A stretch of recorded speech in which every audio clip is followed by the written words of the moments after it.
Okay, I've got a big plan today to re-season not just all of these pans and the cast iron Dutch oven, but to put a coat of seasoning on the cook stove itself. And to do that, we're gonna use bacon, lard, and then I've heard tell that the best way to cook a steak on one of these old stoves is directly on the cooktop. So we're gonna give it a go.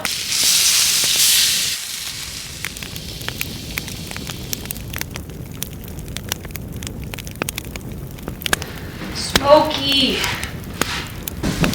Now the house is gonna get really smoky, but that's okay. That's the reality of cooking out here with these kinds of tools. The smoke's just gonna add ambiance and a beautiful smell to the whole house. This old cook stove is a treasure. Although we rescued and deep cleaned it not long ago, it needs attention. I did something wrong when I redid it. I used stove blackener to hide imperfections on it, and what I should have done is just season it like a good old cast iron skillet. So today, let's strip it back, scour it with salt and chainmail, and treat the whole stove like a sturdy cooking surface. So to start the process, I want to go historical. No modern oil derivatives, let's just use good old-fashioned bacon grease and lard. So let's get to the first job, frying up the bacon. All right, this pan's in really good shape, so we're gonna get it warming up on the stove and get our bacon into it. Because I wanna be able to capture and collect all that grease and then meter it out across the rest of the stove.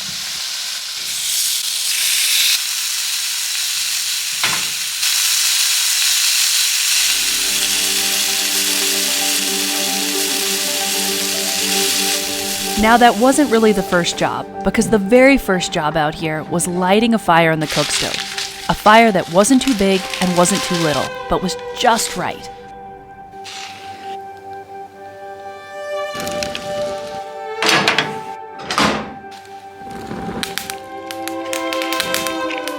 So you may notice I'm cooking with a lot of little bits of kindling and offcuts of wood. That's because these are all the scraps that came from trees right here on the ranch that Robbie cut down, milled, and then we cut into siding, trusses, all the different pieces of this house. They came from the trees right here. And subsequently, we have all sorts of little bits of scraps from that process. So we've kept them right here on site, and they make perfect starting material for this stove. And for a job like this today, where I just want to control the heat and keep it somewhat mild, I don't want a really roaring fire at the moment. These little bits and offcuts let me do that. So long as I don't let the fire go out, which I almost have, so I gotta get back to it. There it goes. Yeah, there it goes. It almost went out on me. That's something you just can't let a stove do. Bigger chunks of wood are gonna allow this stove to burn slower and longer, but these little pieces, they can get it to burn really hot, or by just using a small amount, we can kind of control a low temperature. But that takes a lot more paying attention to what I'm doing.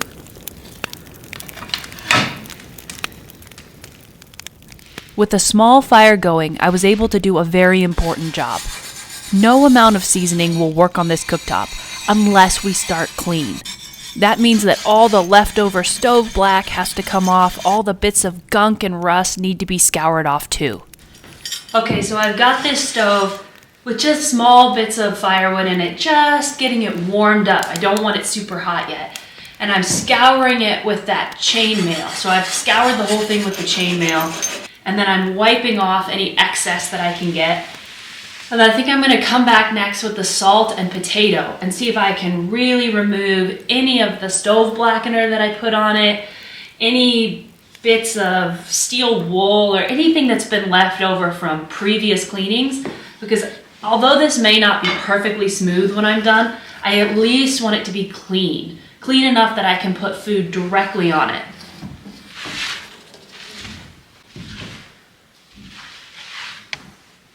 You can see under these grates, these are the grates that are over the top of the oven.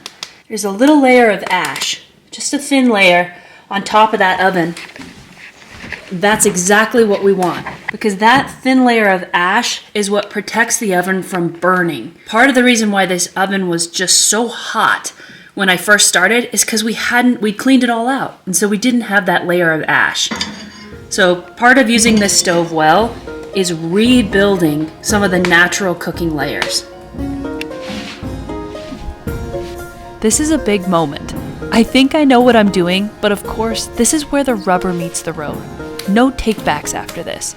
This stove is clean, and now I'm dipping a fresh white rag cut from my child's old shirt into the hot bacon grease, and with a sweep of the hand, onto the cooktop it goes. I wipe back and forth until every inch has a very thin layer of fat on it.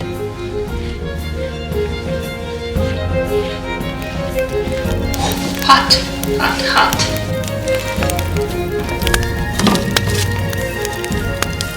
Now it's time to get the temperature on this stove cranking. Now, stove blackener is fine stuff. It works. I've used it for a decade before this to spiff up my old Monarch cook stove. But my friend Diane reached out and encouraged me to season this stove. I'm intrigued by this. Others have told me they often cook straight onto their cooktops. No pan needed. Well, I think we have to try that. It's just too tempting. So a part of what we're after is just a really thin layer. So even brushing it on with this technique, it starts to pool. So I'm coming back and I'm sweeping off any excess. I'm just trying to get a really thin carbonized layer. That's what creates the seasoning. It's definitely smoky in here, but it smells pretty amazing because it's bacon.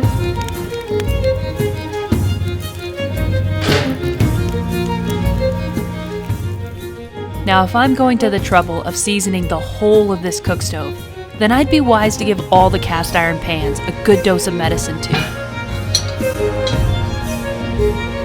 Oof, that one's rough. Really rough. Let's get it warming up too. These pans and all the unique tools, plates, and oil lamps, these are all the result of years and years of collecting. Now, I'm no expert on any one brand or on all the history, but I do love the combination of a beautiful thing and a functional thing. None of this happened overnight. Just random places I stopped, people I met throughout my 20s, and today, that looks like this collection. A lot of it's been tucked away in boxes for years, after marriage and children and life changes. So I'm so excited to have a project where I can get all of these things out again and use them. Use them the way they were meant to be used. While the stove was heating up and that seasoning starting to bake on, I was doing more than watching it smoke. I poured some of that bacon grease over a handful of garden potatoes and I popped them in the oven that was heating up.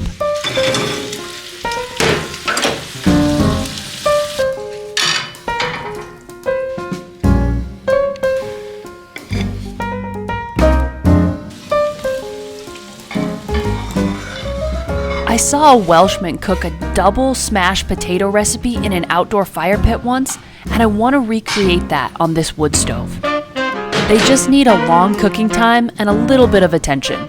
The potatoes are cooking away really nicely in the oven. It's almost time for the next step for them.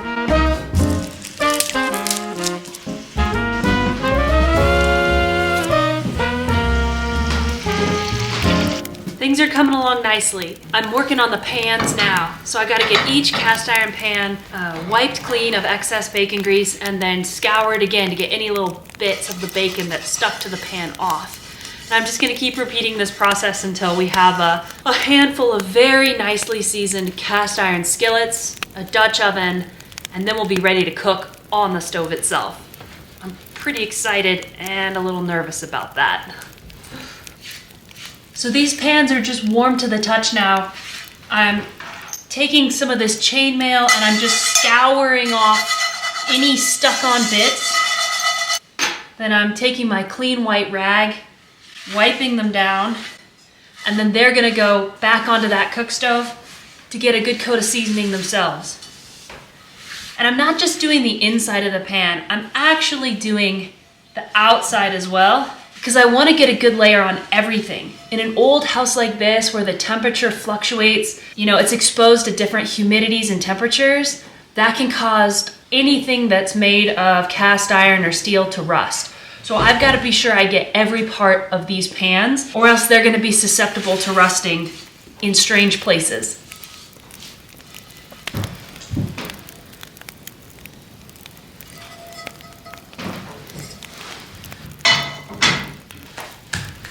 I can smell and hear the potatoes steaming in the oven.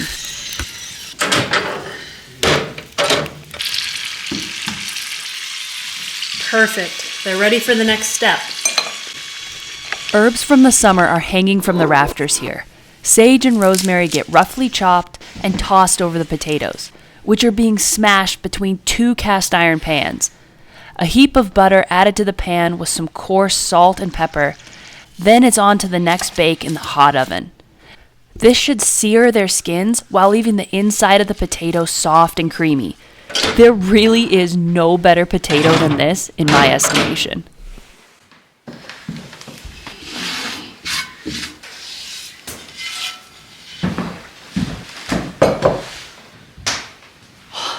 All right, I'm not gonna claim this is the perfect seasoning job or that everything is polished smooth, but it's very close. They have that glossy look.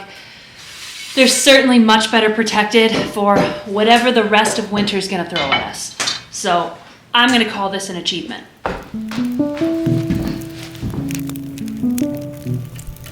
I've been snowshoeing into the cabin the last couple weeks.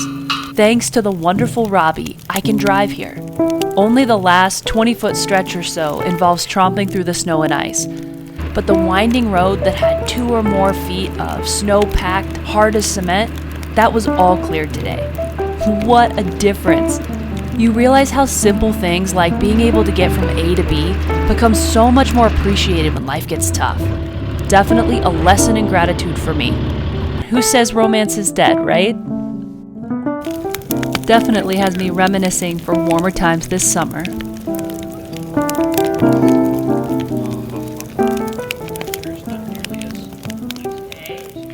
Okay, so my big goal for today has been to scour that cooktop and get it completely clean. I want it wiped down and ready to go because that's gonna be the way that we're able to cook a meal. We're gonna cook a ribeye directly on top of the cook stove. I've had quite a few people tell me that their mothers and grandmothers seasoned it with bacon fat, any sort of oil or animal fat they had lying around, and then they'd cook certain things directly on the top of it. Now, I have never tried doing that. I could see how with a lot of food you would not want to do that, but I've heard tell that cooking a steak right on top is the way to do it. That's what we're gonna try today. When we found this stove, it was in rough shape. It had been loved by a family for many generations. The guy we got it from, who's about 80 years old, remembers his mother and his grandmother cooking on this stove. So it was well loved, but over the last years of its life, the home that it came from was torn down, and well, this stove and the bathtub were the only things they saved from it. And it went into a storage locker. You know, it was waiting for its second life. So in that time period, all the grease and the grime and the soot, it just sat on it. So by the time we got it, it definitely needed some TLC. And we put a lot of elbow grease into it, and all of that paid off. We were able to really get it looking good again. The bones of this stove were really good. They weren't rusted out. All right, this is it. The stove's pretty well seasoned. Let's get this steak on top of it. Whew.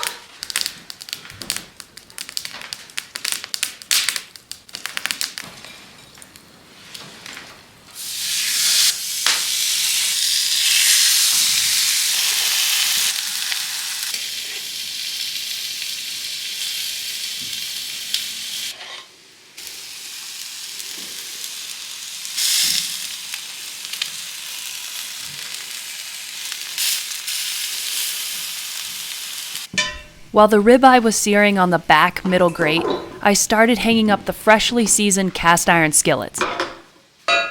And that rusty, neglected Dutch oven, it has returned to beautiful glory. I should never have let it get so far gone in the first place, but it disappeared into a box down in a basement. We had to search and search to find it again. I'm just glad it's reappeared. Now that back grate was cooking it, but it wasn't cooking it as hot as I wanted. I moved the steak to the hottest part of the stove, which is the front top grate. and that really kicked it into gear.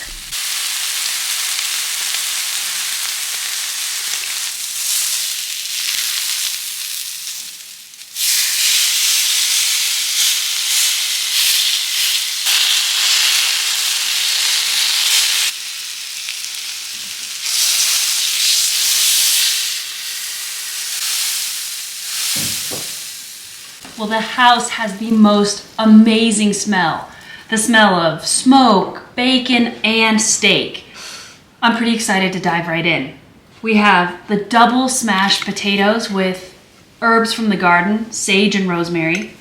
Then we have bacon, of course, and a gorgeous ribeye.